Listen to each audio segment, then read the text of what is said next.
The coastal county of Kwale, majority of residents depend on charcoal business for their livelihoods. Charcoal is considered the poor people's cheapest source of energy, heavily relied on for their daily cooking needs.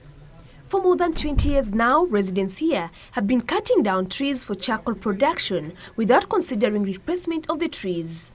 The end result is evident in the vast patches of bare land.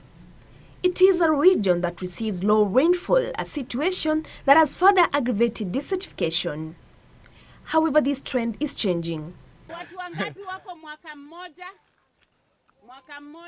3 charcoal producer associations have been formed within the county, Samburu, Kinango and Msambweni, in which charcoal production by members is done on trust lands and group ranches. Members use clean and improved production technology, which ensures sustainability while reducing damage to the environment. Kama hii inaungua kwa siku 3 ikiwa miti ni mbichi. Tangu ya gunia 8 ama 10. Chini ya 10 mpaka 8 inaungua kwa siku 3 ikiwa miti ni mbichi. Ikiwa miti ni mikavu siku 2. Na makaa yenyewe ambayo tunatoa hapa ni makaa mazuri kwa sababu hapo ukitoa makaa yake unafanya kuvunja, sio kama vile zamani. Hakuna chenga uchomaji huu. Members of Batisha Group harvest tree branches, which allows indigenous trees to grow, thus aiding in forest regeneration. In this area, it would have been now an open ground ready for farming.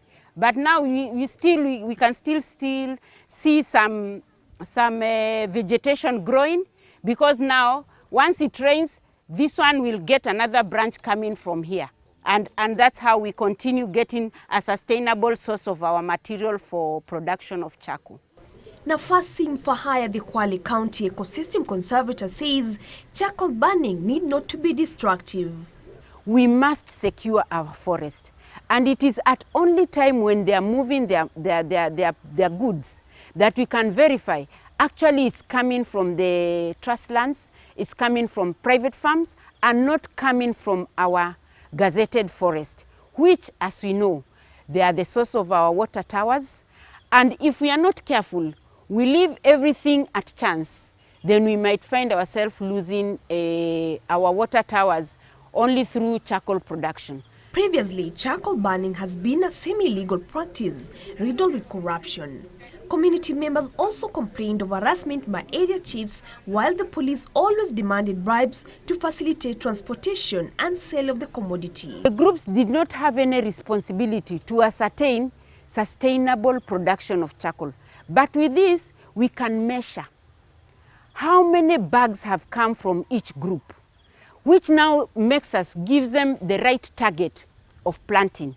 If we produce 5 bags, then we require you to double that in planting.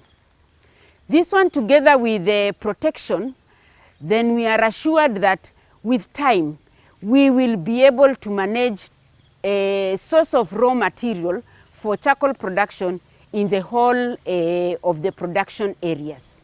Each association has established a collection center where all producers take their charcoal for purchase by transporters. As part of the conservation initiative, the associations deduct between 5 and 15 shillings for every bag of charcoal from producers and transporters. They harvest up to 7 to 8 bags per week, thus translating to 4,000 shillings. We formed them into groups, and now we're training them to be entrepreneurs, yeah, so that they understand how to make, how to make profits out of the charcoal business, how to interact with the other players and actors in the sector, and so that they generally change their livelihood, because that is the main issue, is that there is a lot of poverty at their level, and charcoal is a way to change that. The transformation of the Kwale residents was informed by the implementation of the Forex Act 2009 by the Kenya Forest Service, which outlines the law on producing, transporting and trading charcoal in an effort to commercialize charcoal production. Zamani tulikuwa tunaharibu miti, lakini tulikuwa hatujui kwa sababu tulikuwa tuna ile elimu. Tulikuwa tukikata makaa, kwanza miti tulikuwa tunakatia chini, na upangaji wenyewe tulikuwa tunapata hasara, lakini kwa sababu tulikuwa tuna elimu, tulikuwa hatujui kwamba ni hasara. sana, maana pale hatujelimika, tulikuwa tunamaliza miti na watoto wetu waje kuteseka. Lakini sasa hii tunashukuru, maana tunachukua miti ile kwa tagai peke yake, na ambapo pengine pameshikana tunachukua mtu mmoja na tunawacha ile mingine. Going by the testimony of the Kwale community, properly managed woodlands means that farmers earn more from producing better quality charcoal while helping to replenish forests. Charcoal burning has for many years been surrounded with negative perception, but residents here in Msambweni and Lunga Lunga have proved that if charcoal production is done in the right manner, it will go a long way in preserving the environment and benefit the community economically. Brenda Kiprono for EcoWatch in the county of Kwale.